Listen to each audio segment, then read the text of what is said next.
Good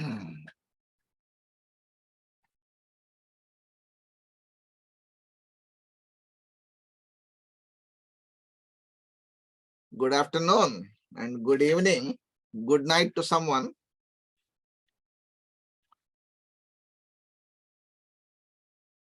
Good afternoon. Good afternoon, Catherine.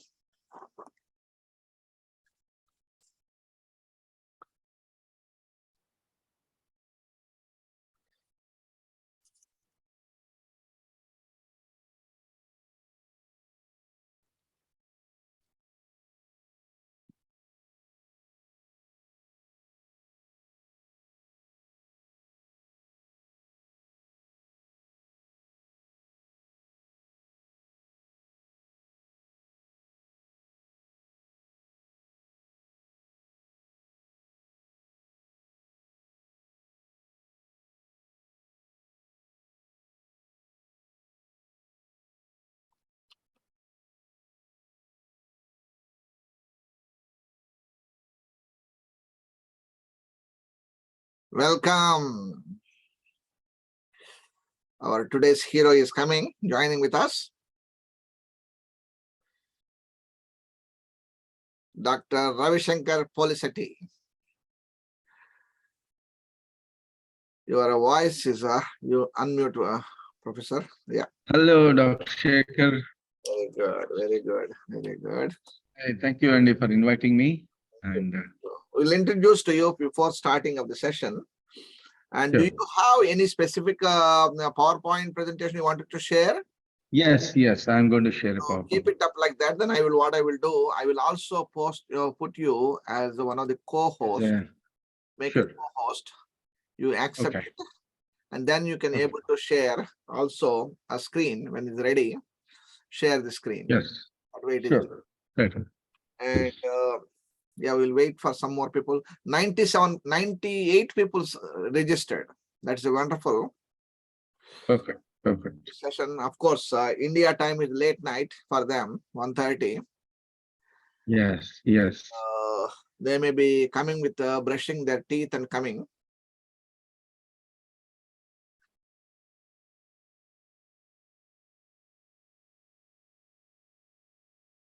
Okay, polyscientific Ayurveda. Interesting topic, and a lot of the Ayurvedic schools and even the Ayush department also never think about that Ayush polyscientific Ayurveda. It's a very new and a dynamic and pioneer subject, and we are very, very fortunate to have Dr. Polisetty is with us, and particularly he is the pioneer and inventor of this polyscientific Ayurveda. He is a unique individual having a dual, what we call as a double-edged knife. Double-edged knife means both sides. He has a Western knowledge and ancient knowledge of Ayurveda combining together in a cream of information he is going to provide to us. We are very, very fortunate to meet. I am particularly personally happy to meet him in person in Pennsylvania, Ayurveda Wellness Center in Pennsylvania. He is able to come and all the way tirelessly traveling around the globe, and he just was spending time, a huge amount of time in London, UK, and then he is tirelessly traveling in the United States, various parts of the country, and amazed and traveling with a lot of energy and enthusiasm, passion. It's not like a financial gain or something like that, our namesake. Sure. It's service oriented. Like we can go back to see his background. Only one word ties his strength. Sri Satya Sai Baba. Satya Sai Baba's blessings are there for him all the time. That the energy is bouncing for him, and his background of being a medical doctor, is a cardiac surgeon, turned into translational Ayurvedic researcher in the and a member of various cardiac surgery associations across the world. And during the medical education, he has having a passion. Something is missing. Like when we cook everything food, the salt we have not added to the food, it won't taste good. That is exactly what he feels like that. In the Western medicine, everything is there, but the salt is not there. So he has added this salt in the Western medicine, and this is called a polyscientific Ayurveda. Polyscientific Ayurveda, nothing but a new invention like that. This is the thing what is missing. And that component of the missing part he has put together. This is the wonderful program which we are launching in future with various programs like weekend programs, online certification programs, and as well as fellowship in the polyscientific Ayurveda, and various programs we are planning to do it with the Professor Ravi Shankar ji, and luckily we have also good. Ravi Shankar is also very popular name in around the globe. Sri Sri Ravi Shankar ji and Art of Living, and he has taken the double knowledge from the Sri Sri Ravi Shankar ji and everything, and Sri Sri Satya Sai Baba and all the various things like that. And today he will be discussing about tridoshas. A lot of people think about tridosha, tridosha. How this tridosha experimental animals in early 2002, Dr. Ravi Shankar Polisetty was the first in the world in the quantify vata, pitta, kapha in individual organs and give the polyscientific Ayurveda. So quantification, when we are studying Ayurvedic medicine in India, Ayurveda is a slokas, chantings and everything, but how to identify them, how to bring them into the right way of quantifying them, because in the modern societies there are evidence-based and scientific studies are required for these things to understand the Western public. So for that, he has brought some quantifying the knowledge and everything. He is going to bring that knowledge to us, and what he is also claiming that this Bharatiya Rishi scientist has presented very advanced knowledge, but what he is saying that he is not the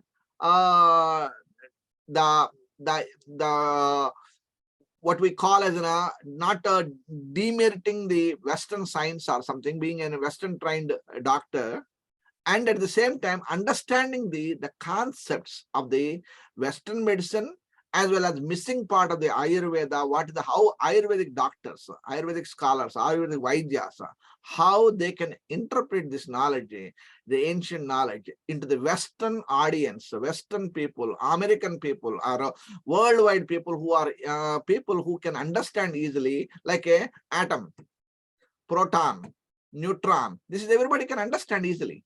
That language we have to bring it like that. Vata, pitta, kapha. These words we have to explain to them.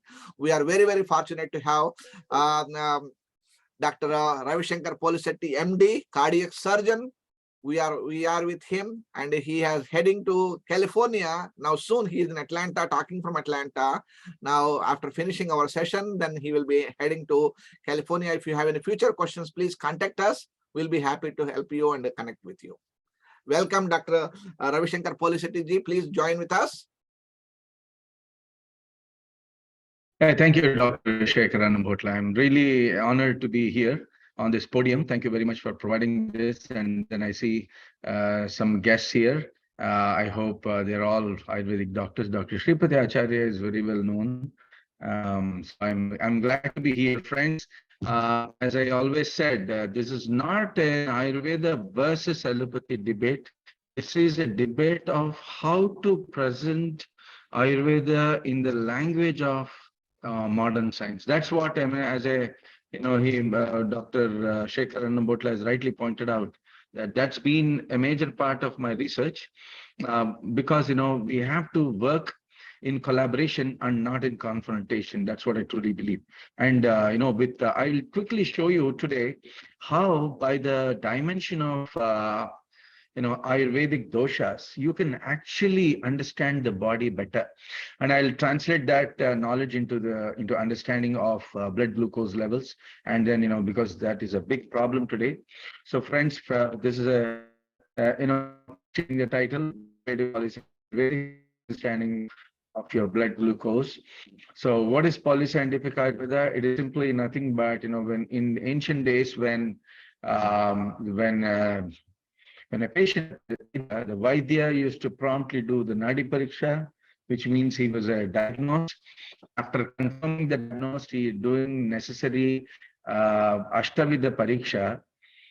He essentially used to do, Ashtavida Pariksha, which means he was a lab technician also, like doing the Mutra Pariksha, the Tok Pariksha, the Chaksha Pariksha, and other things. And then he used to go procure the herbs and then manufacture the formulation, which is personalized to each individual. So, which means the ancient Vaidya was actually a doctor, a lab technician, a researcher, who knew all the sciences of those days, who also knew manufacturing. He used to manufacture the medicine and then give a personalized medicine. So that is why polyscientific Ayurveda involves all these disciplines, point number one. And it is a knowledge that is generated by creation of by translation of the original Sanskrit scriptures into the language of modern medicine, taking the help of the Nava Vyakarana grammars, number one. And also by actually creating animal models of Vata, Pitta, Kapha in experimental animals, we were able to demonstrate and correlate the doshic, we were able to come up with doshic correlations with the modern medicine, in particular electrophysiology and cytokine chemistry in particular, and then generated a lot of knowledge. And then this knowledge is now used to improve clinical outcomes in end-stage patients. So why end-stage patients? Because end-stage patients are the ones who are essentially dealt with the hospice agreements across the world, and that is the area where Ayurveda could actually come into the mainstream. I'm as envisioned by me. So these are several disciplines, friends. As I mentioned, Ayurveda. Scientific Ayurveda would involve an allopathic knowledge, Ayurvedic knowledge, you need to be a Sanskrit scholar, and then fundamental and a translational researcher. And as you see, Ayurveda is a very syntax-based medicine. It is you generate a lot of data when you do actually research. That's what happened to me. So you automatically incorporate. You have to incorporate the knowledge of data science, applied math, software. And as I already mentioned, ancient Ayurvedic Vaidya was already a lab technician, and also he knew the manufacturing process very well and thoroughly knew the Dravya Guna and also the phytochemistry. I'm demarcating. It is not Dravya Guna or phytochemistry, it is Dravya Guna and phytochemistry, and a bioinformatics programmer. So these are all the components of polyscientific Ayurveda physics. So, what is health according to WHO? The state of complete physical, mental, and social well-being, friends, and not merely the absence of disease or infirmity. So now, what are the current problems, and are we really dealing with absence of? Are we really dealing with physical well-being, mental well-being? No, we are not. What is happening is we are able.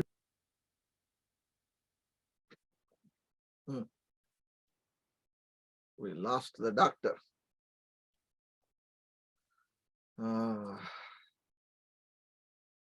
Yeah. Okay, doctor. Continue. Unmute yourself, doctor. Unmute. Yeah.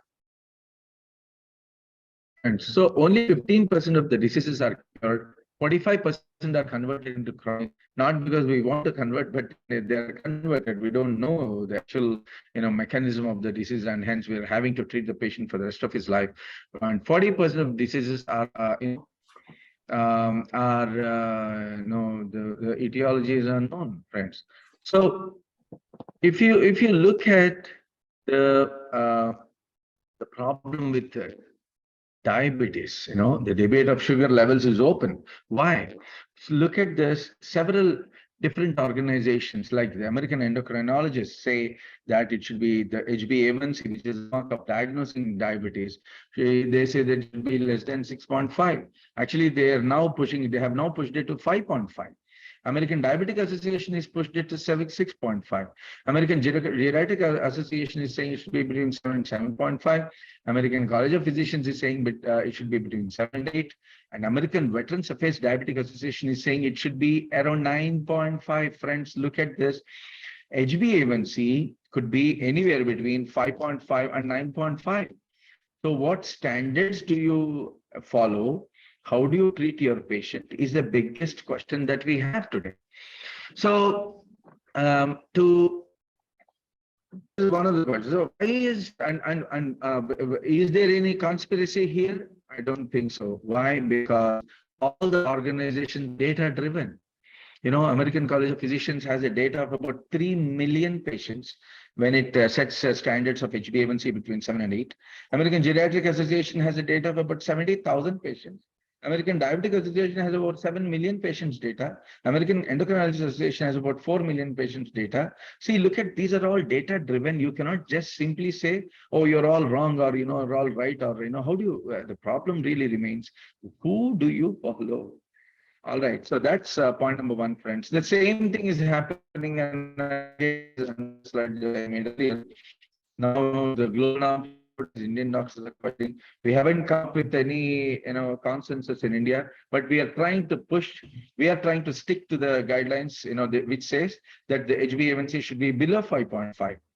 But there is again a disparity in India too. We have, people following, the guidelines, where it states that the HbA1c should be below 5.5. And some are following, that the ACP guidelines, the American College of Physicians guidelines, which ask us to maintain the HbA1c between 7 and 8. So how do we standardize is a big problem. Again, the debate on cholesterol is open. So with the latest data, friends, you will be astonished. High HDL has caused heart attacks. High HDL, we know that it actually is protecting the heart, but no, it is not. In Caucasians, in the Northwestern Indians, the Baluch people, the Sindh people, the Iraqis, the Iranis, there's a cohort of about 7,700 and odd patients who were investigated, retroanalyzed. And what the data, the researchers at the Danish research group have found is that about 95% of this cohort had suffered a heart attack because of high HDL. And there's another cohort of 122,000 patients, which were Malinsky et al. Have put forward, in which they retroanalyzed about 122,000 patients in whom they found heart attacks, and 75% of them had heart attacks because of low LDL, friends. The LDLs were kept below 100 and below, triglycerides were also, targeted to be put below 100. And what happened? They ended up with heart attack. So now we are all told that LDL is bad cholesterol, isn't it? And HDL is good cholesterol. So now good cholesterol, excess of good cholesterol is also causing heart attacks.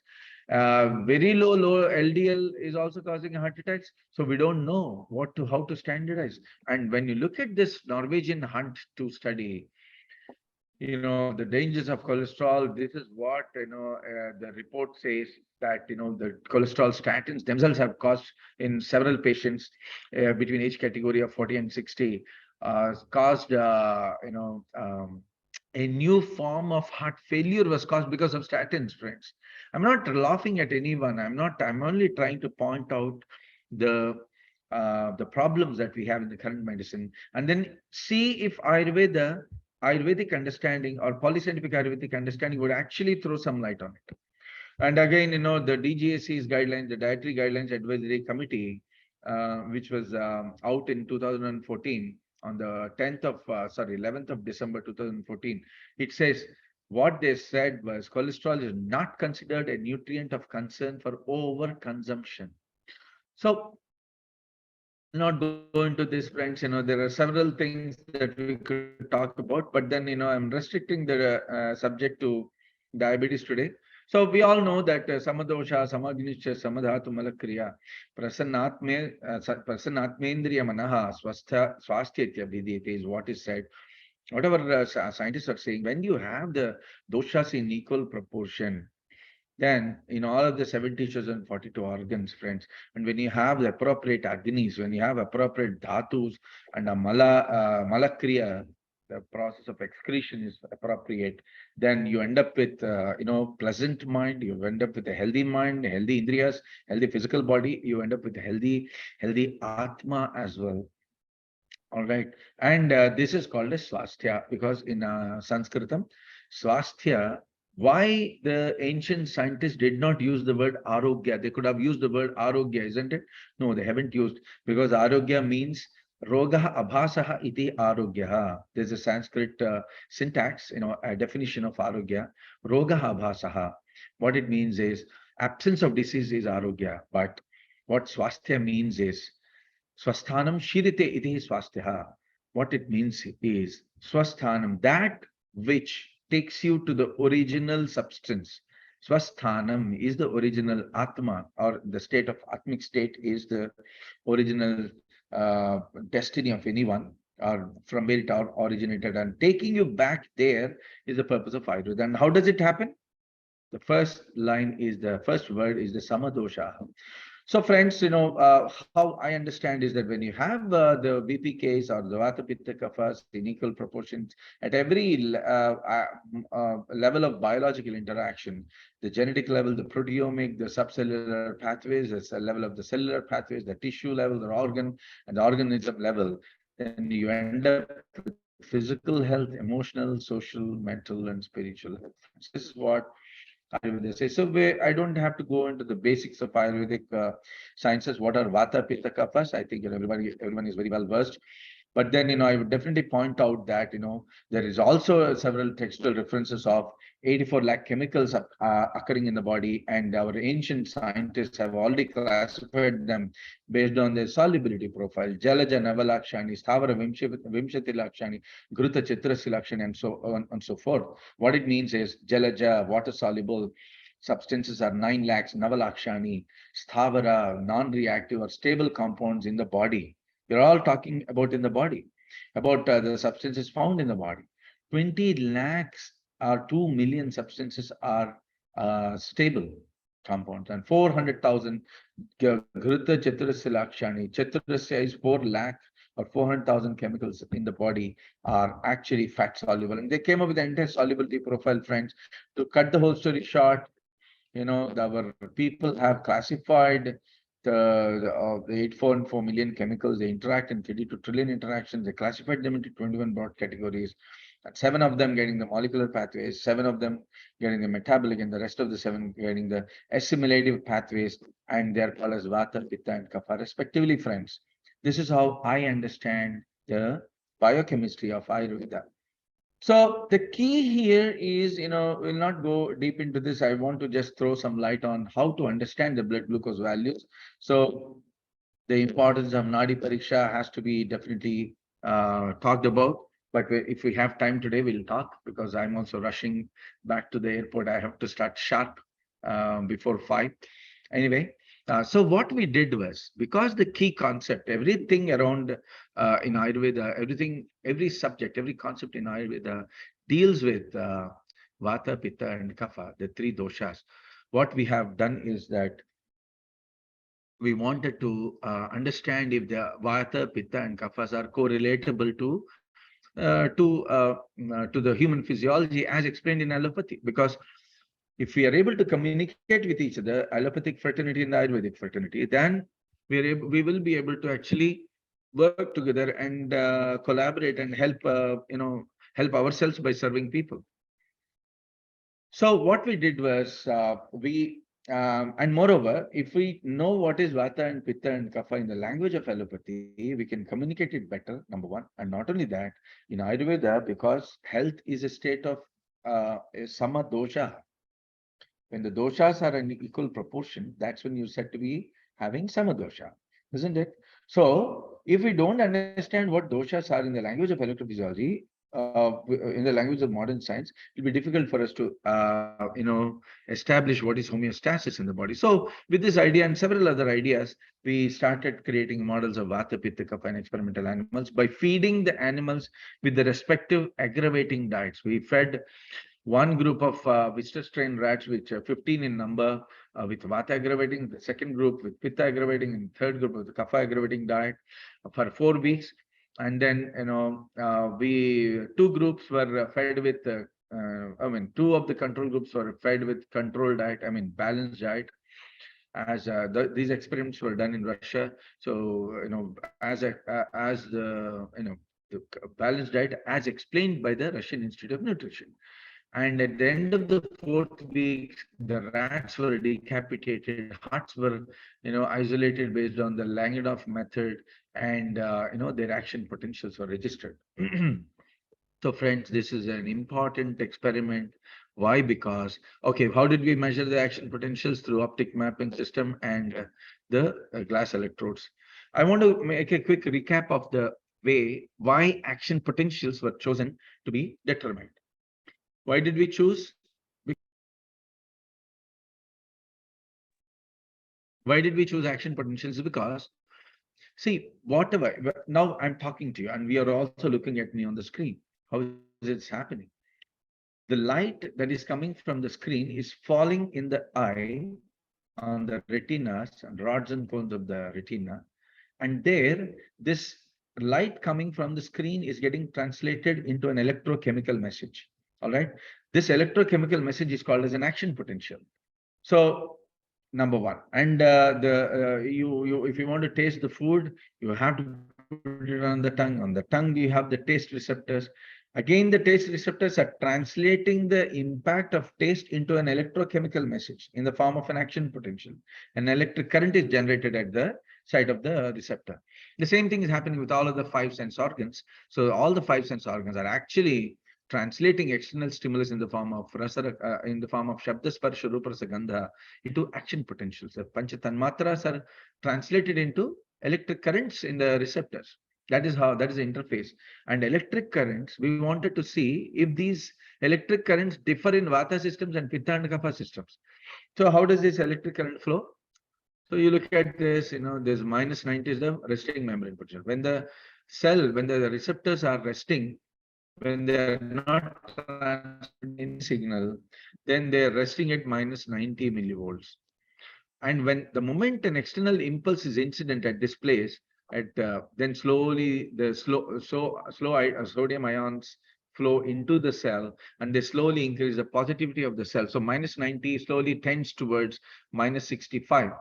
-65 at which the threshold membrane potential occurs. What does the threshold membrane potential do? The moment it breaches the threshold, the external stimulus breaches the threshold membrane potential, what happens is that sudden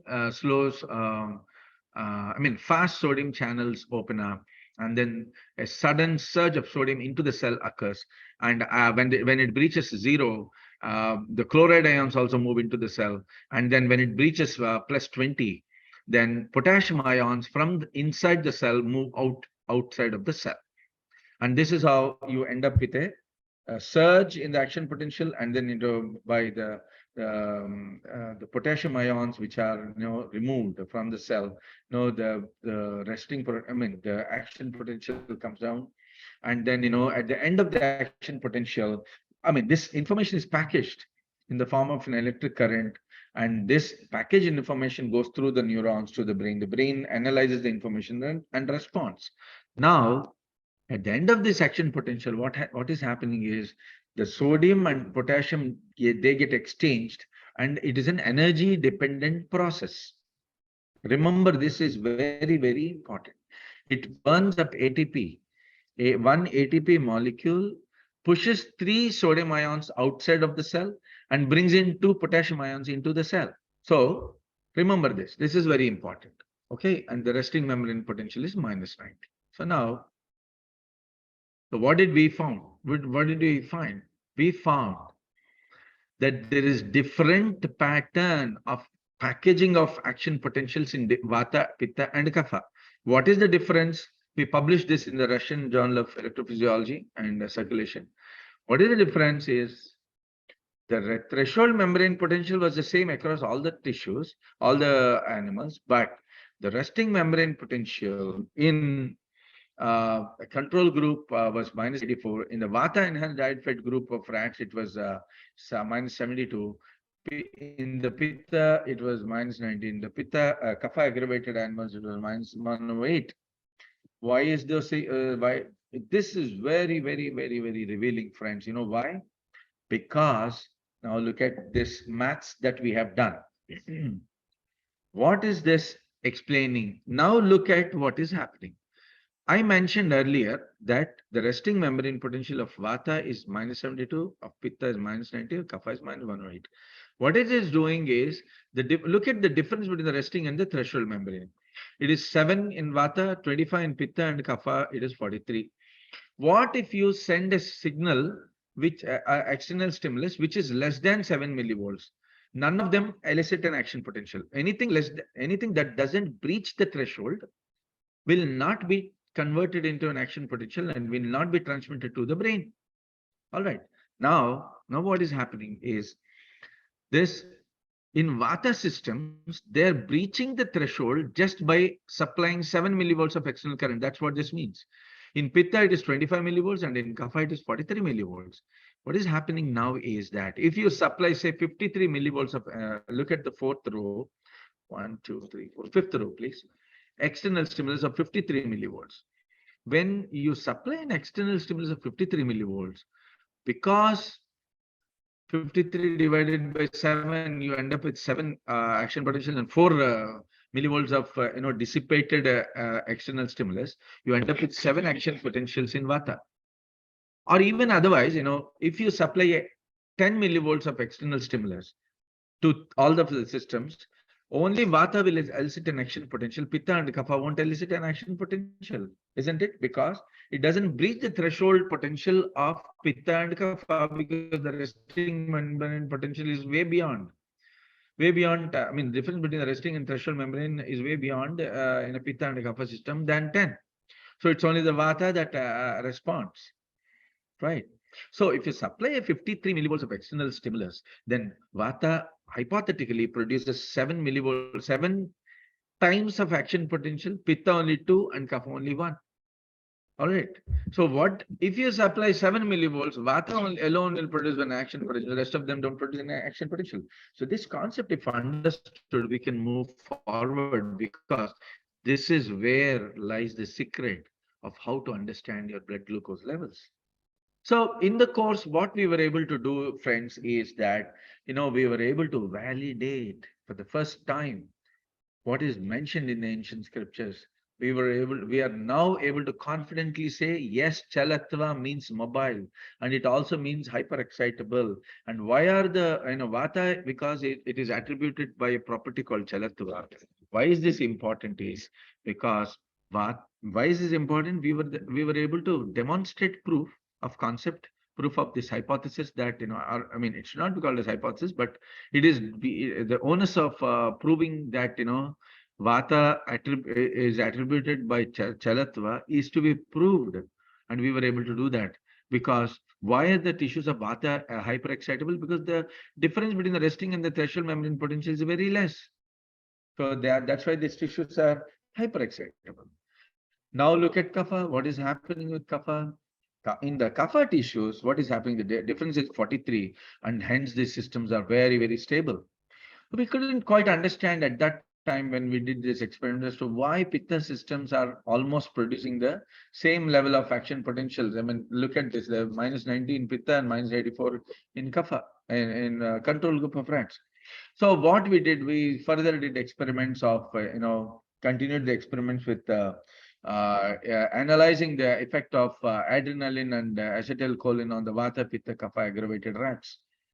And what we found was that, I'll quickly summarize because these are several numbers which are here.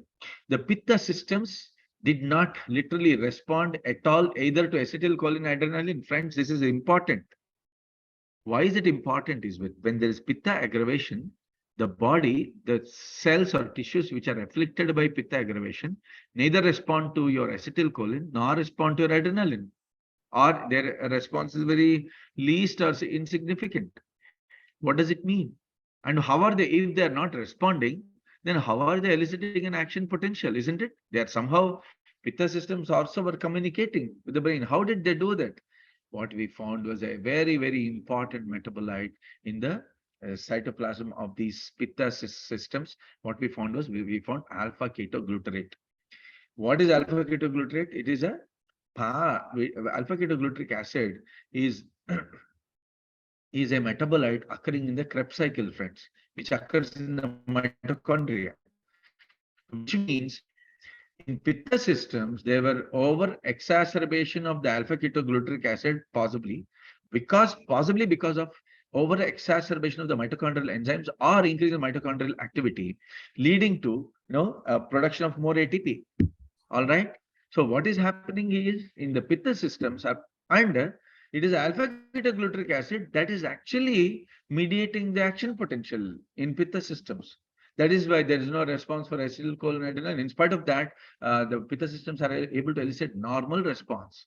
Why? Because alpha ketogluteric acid actually is mediating the entire response, and hence it is a mitochondrial activity that is deciding the action potentials, the response in the form of action potential in pitta systems. This is very important, friends, which means for the pitta, it is a mitochondria. I mean, we could hypothesize from here that the seat of pitta could be the mitochondria.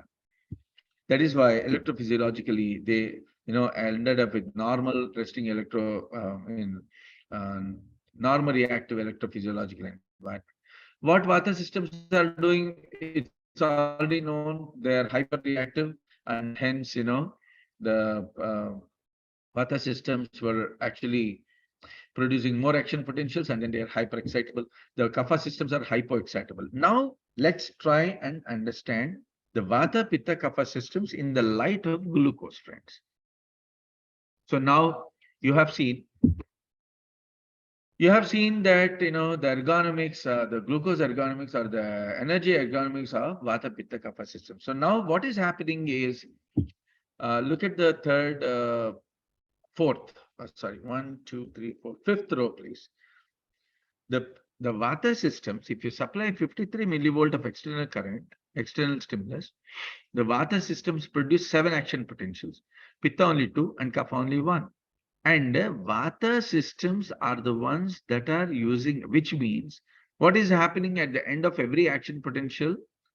The system is using up your ATP to flush out sodium from inside the cell and bring in back potassium to restore this ionic homeostasis. The system is using up ATP, which means Vata tissues, Vata cells, or Vata aggravated tissues are using up your, in comparison to the Kapha systems, they're using up the ATP 7 times faster. All right, remember this. Now, what are Kapha systems doing? They are producing only one action potential when an external stimulus is 53 millivolts is applied there into the systems. What it means is that the Kapha systems are using ATP only one time, while at the same time Vata is using up it 7 times, at least, hypothetically. Now, what is the Pitta system doing? Okay, are Vata systems producing any ATP? No, they're not. They're only using up. Is Kapha producing any ATP in this experiment? No, it is not.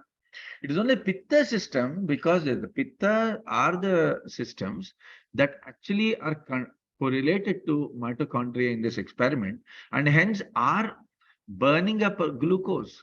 All right, burning up glucose and producing ATP. Because at the end of glucose metabolism, you end up with, the glucose breaks down, C6H12O2 breaks down in the presence of 6 molecules of oxygen to bring, to give rise to 6 CO2 and 6 O2 and the ATP molecules.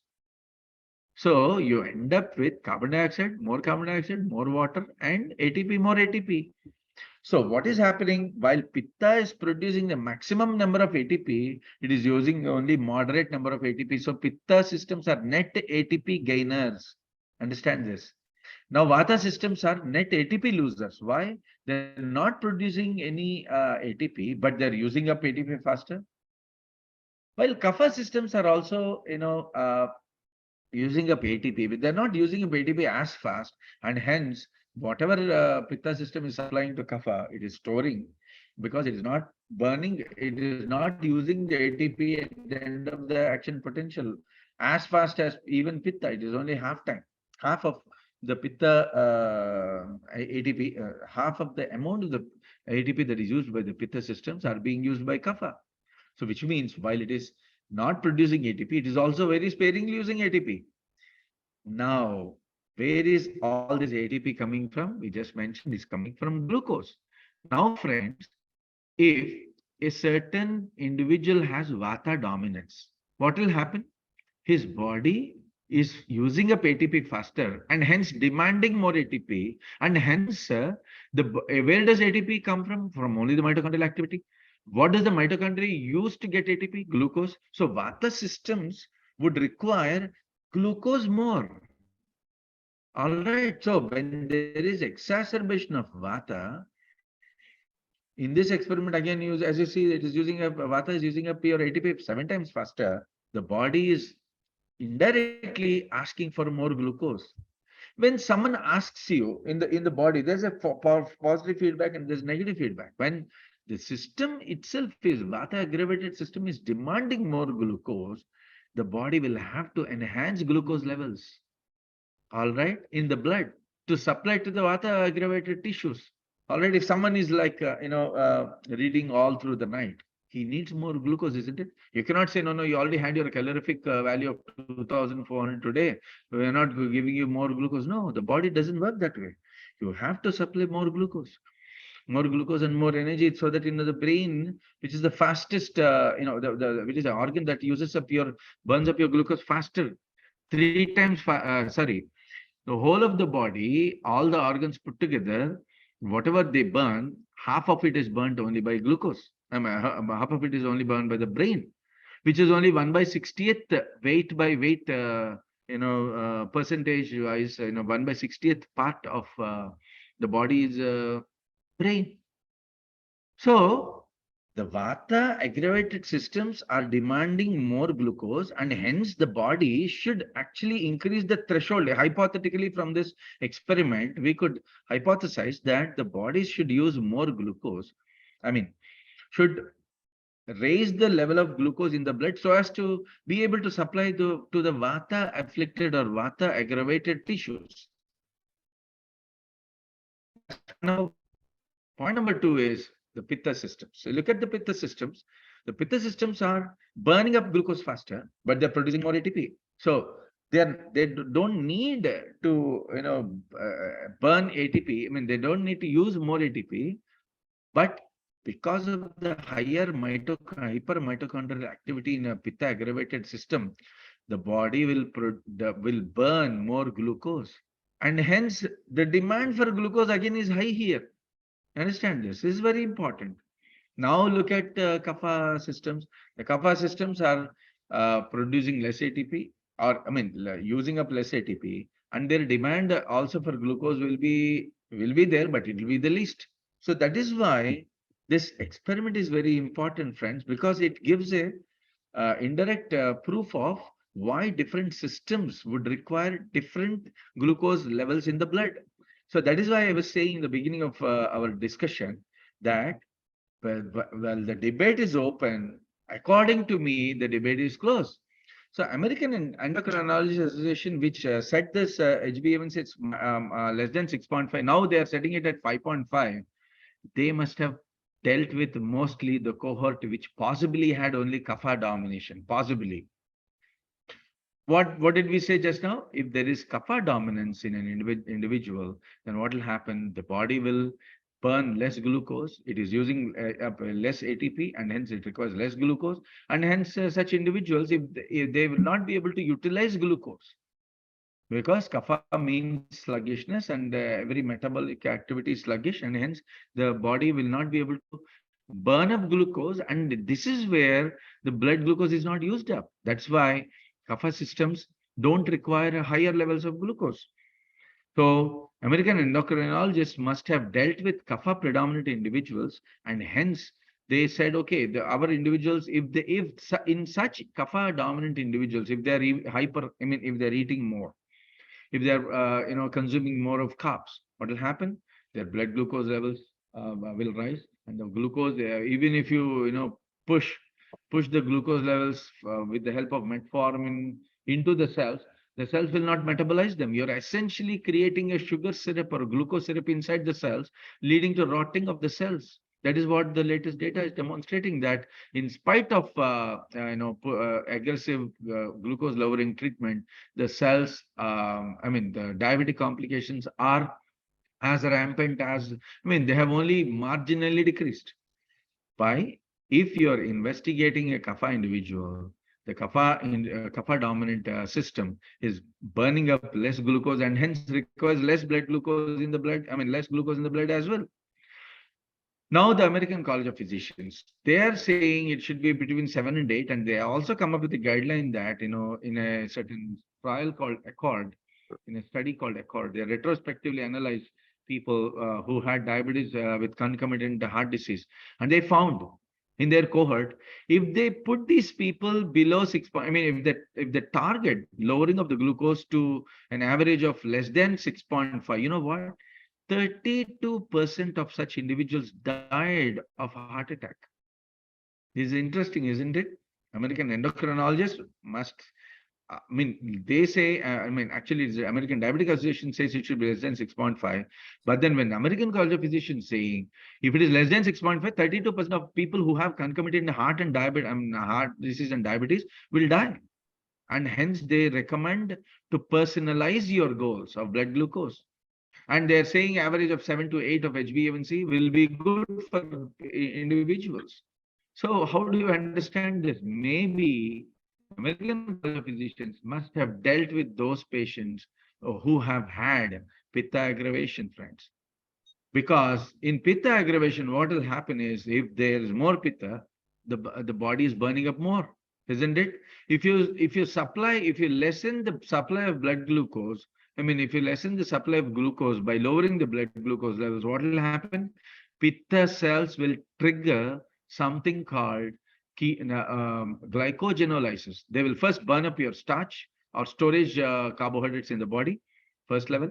The second level, they start burning up your, they'll trigger something called gluconeogenesis, and thereby slowly breaking up your fats, converting acylation of fats leads to formation of more glucose. All right, that is how you can explain rising of blood glucose levels in pitta individuals. If you don't supply, they still need glucose, and hence the mobilization of the fat tissues, and later from the protein also will essentially get converted into glucose, and through this process called acylation or the gluconeogenesis to essentially provide for the lowering of blood glucose. If you essentially lower the blood glucose level, what will happen then?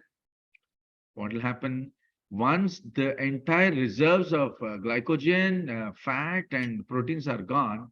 Proteins are essentially structural, isn't it? The structural proteins, and when structural lipoproteins are damaged through this process, you end up with several organ damages, and it could lead to even heart disease. Heart attacks. Why? That's again complex physiology, which will not be discussed here.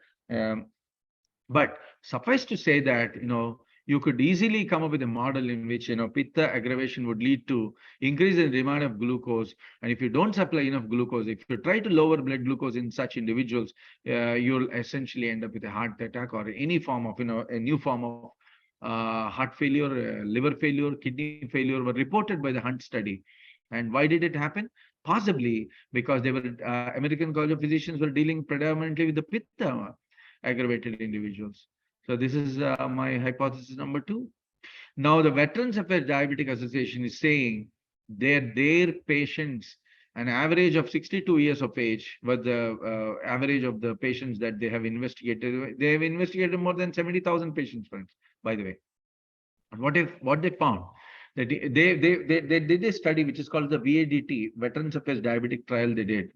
And then what this trial demonstrated was that intense lowering of blood glucose to bring it down to 7 HbA1c has led to several complications. And when the HbA1c was around 9.5, patients were feeling better. The quality of life and symptom-free survival improved in this cohort, which maintained their blood glucose levels at 9.5. And look at the age 62. We all know, according to Ayurveda, the age above 40 is characterized by Vata aggravation, and hence Vata aggravation. And by the way, they were all veterans.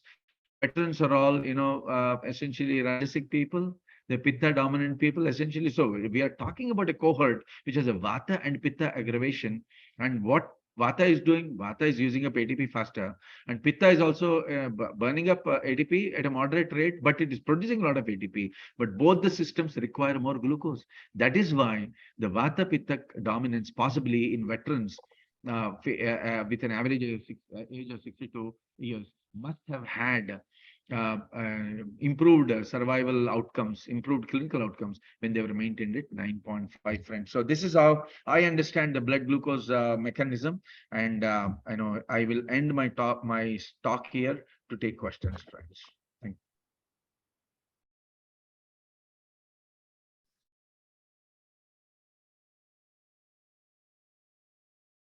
So the dimension of Vata Pitta Kapha actually helps you look at the numbers with a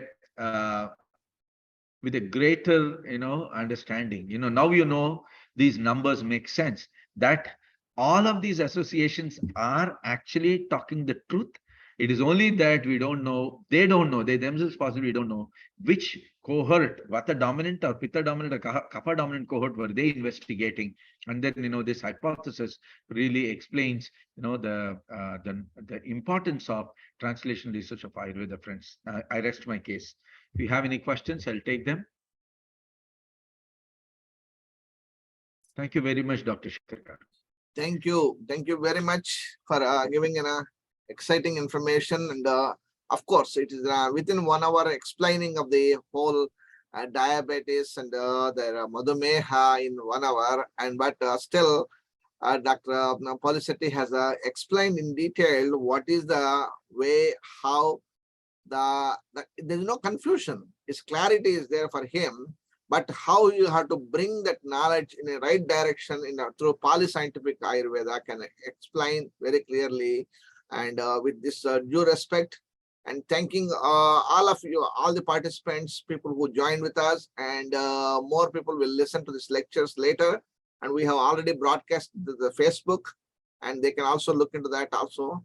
Thank you one and all for joining this wonderful session. Any questions? Yeah, Dr. Shankar, I wanted to just add that Prameha is a very big chapter. In my polyscientific Ayurvedic lectures, Pramehas, we have 42 hours of lectures on only Pramehas. So we have to deal with them later, because each Prameha is different, and Prameha should not be confused with diabetes. They are different. According to me, they are different. We'll talk about it later. Just for that. Friends, if no one has any question, we will end the session here, if you allow me. Thank you. Thank you. Thank you very much. Thank you very much, Doctor. And you are heading towards the airport, and we'll have a best of travels and all the places where you are traveling, and we'll keep in touch. Thank you. Thank you one and all for joining. Thank you, Ellen. Thank you, session. Catherine. Thank you. Thank you, Veronica. Thank you. Thank you. Thank you, Dr. Sripati Garu. Thank you. Namaskar. Thank you. Thank you, sir. Very